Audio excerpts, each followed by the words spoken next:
قرآن پاک کی بھوسا اور اوتاق بے امتی مساعد میں بے ترغیبی اور طور پر کلام پاک رکھنا نیز بغیر بے حد بے ترغیب سے رکھا۔ قرآن شریف کو دیکھ کر ہمیں بے حد افسوس ہوتا ہے۔ ہم بکر موتی پر برابر پڑتا ہے، اور واقعہ یہ ایسی کتاب ہے کہ ہزاروں گھروں میں سے اسے پڑھا جاتا ہے۔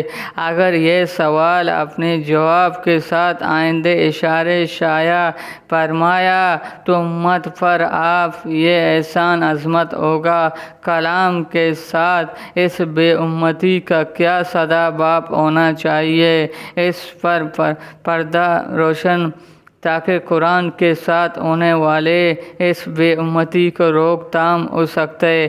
آپ کا جواب کا انتظار۔ جواب: آپ نے اللہ کی کتاب قرآن مجید کے متعلق جو سوال پوچھا ہے، اس پر میں بے حد رنجیدہ ہوں، خاص طور پر جب مساجد یا گھر یا کلام کی بے امتی دیکھا جاتا ہے تو بڑی روحانی اذیت ہوتا ہے۔ پہلے تو یہ سمجھ لے قرآن پاک کا درجہ کیا ہے، اس کی قدر کس قدر ہے۔ پہلے آسمان کتب صرف کتاب الہی کہلاتا تھے، مگر قرآن پاک کا عزیر یہ ہے، یہ کتاب الہی بھی ہے، کلام بھی ہے۔ پوری کلام پاک پہلے تو لوح محفوظ پر رقم کیا گیا ہے، پھر حسب ضرورت برسوں میں تھوڑی نازل فرمایا۔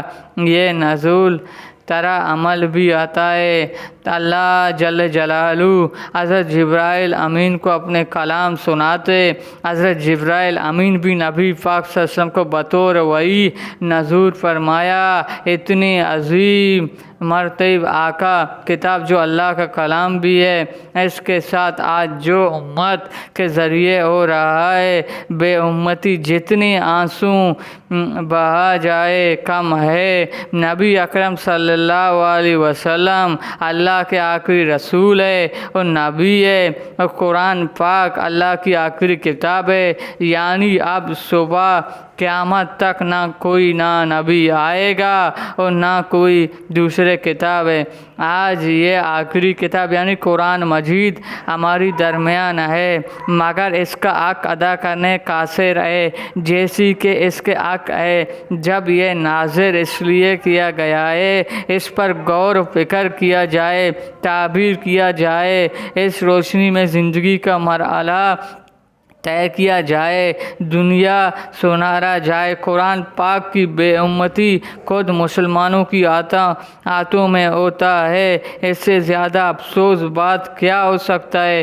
بات لکھنے کا نہیں لیکن عبرت کے لیے لکھا رہا ہوں۔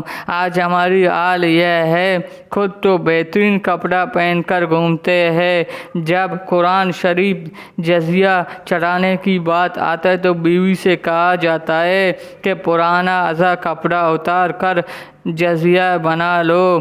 بتایا کتنی گری ہوئے اذیت اظہار اس عمل سے ہوتا ہے۔ وہ عظیم شان کتاب جو اللہ کا کلام ہے، آپ صلی اللہ علیہ وسلم کا عامل قرآن ہے، اس کی یہ بے امتی کتنی بڑی جسارت ہے۔ کیا اللہ پاک نے اس کو توہین آزما حرکت کو برداشت کرے گا؟ اب میں اس بات کو بھی روشنی ڈالتا چلا کہ قرآن پاک کے بھوسا ہو چکا ہے تو اس کے لیے کیا کرنا ہے۔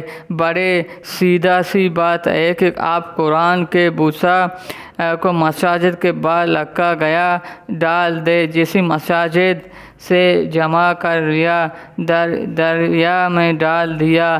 اگر یہی کام آپ کے گھر میں چاہے تو بآسان کر سکتا ہے۔ ایک تیلی مستقبل اس کام کے لیے ٹائم وغیرہ جن پر قرآنی آیات نیز حدیث شائع کیا جائے، انہیں گھر میں رکھا ہو، اس تیلی جمع کرتے جائے۔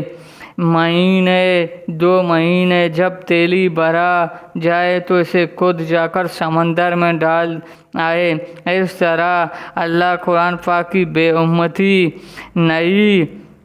نہیں ہوگا اور نہ ہی غیروں کو کہنے سے موقع ملے گا، اپنے مذہب کا کتاب کو بچا سکتا ہے۔ کلام پاک کا یہ آپ لوگوں کو کیسے لگا؟ اچھا لگا میرے چینل کو سبسکرائب کریں، لائک کریں، شیئر کریں، بیل آئیکن کی بٹن دبا بھی مجھے اجازت دیجیے۔ اللہ حافظ۔